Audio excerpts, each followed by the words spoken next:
Hi everybody, Kate Langford here, Kate Langford Career Consulting. How are you all tonight? Just thought I'd jump in here and do a live for you tonight, and any questions that you might have. Maybe you're struggling to find a job, maybe you're wanting some help on negotiation, maybe you're wanting some help in regards to interviews.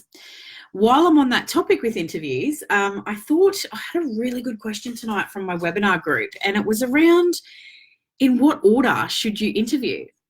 And it's a great question. So if you have a recruiter or a HR person and they ring you and they say, hey, we'd like to offer you an interview. We've got either 1, 2 or 3 p.m. Which one would you like? Can you all have a guess at which one you should go for? Is it first, second or third? Just type in the comment box now, even if you're watching the replay, which one you think it should be. And if you are in here, just give me a like, say hello or hashtag replay. Let me know that you watch these so that I'm not sitting here talking to myself. And any questions that you might have in regards to anything career related, let me know. But what do you think is best? 1, 2 or 3? I'll just wait on a few comments and then I can give you my opinion anyway, or the methodology, around which one is actually right. I need to turn my emails off when I do these lives. They just come through. All right, so the answer is 3, last, every time, okay? So here's the thing. You interview first, you're great. You interview second, you're still great. You're just as good as the first, but you're going to dismiss the first because you're kind of more interested in the second because they're fresh. Number 3, again, you think you've made your mind up already, or the HR person has, and then you come along and you're personable, you're relatable. They've already had various interviews, so they're kind of a little bit, not on the tired side, but they're wrapping up, so they're excited. Their emotions are knowing it's the last one, so they kind of break the barriers down a little bit. The walls have come down a little bit. And number 3, if you are just as good as 1 and 2, you will actually get it because you're fresh in their mind. You're going to be more personable and relatable because the thing is, towards the end of your interview, if you're last, you're going to break them down. You're going to have them be more personable. You're going to have them be more themselves. You will be able to be yourself, and therefore you will gel a lot more, okay? Because people recruit 60 to 70% on culture fit now, more so than skill set. It's absolutely critical that they get the right person for the job instead of just the right skill set. So hopefully that helps you tonight. Critical if you have an option to go last. Because I'll give you an example here, right? So when I hired for my business, I was looking for a PA and I met them all. So I think there was 4. The first person was okay. The second person, I was like, yep, they're perfect. That's it. I'm happy. I don't really need to see the rest of them. But because I had them booked in, I had to do the right thing and adhere to meeting them. The third one was not so great.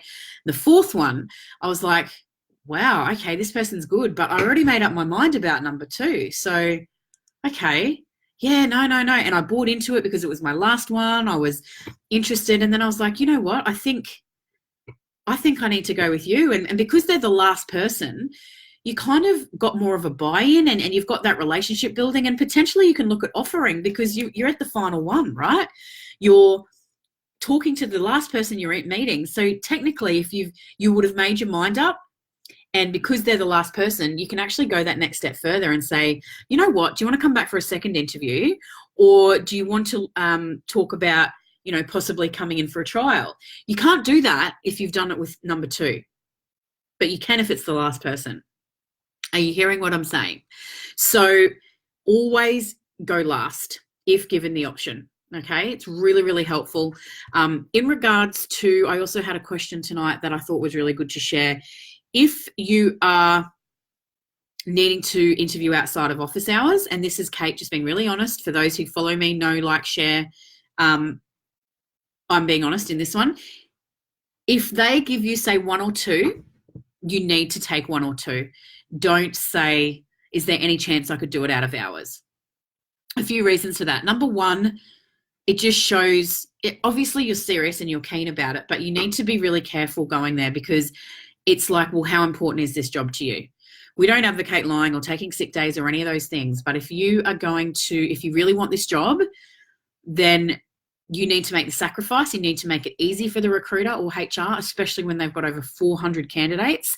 If you're not being difficult, but having to go to and fro and give them more of a job, it's not going to go in your favor. They might say, yeah, we'll see. But if they book out the other times, they might come back and say, look, you know what?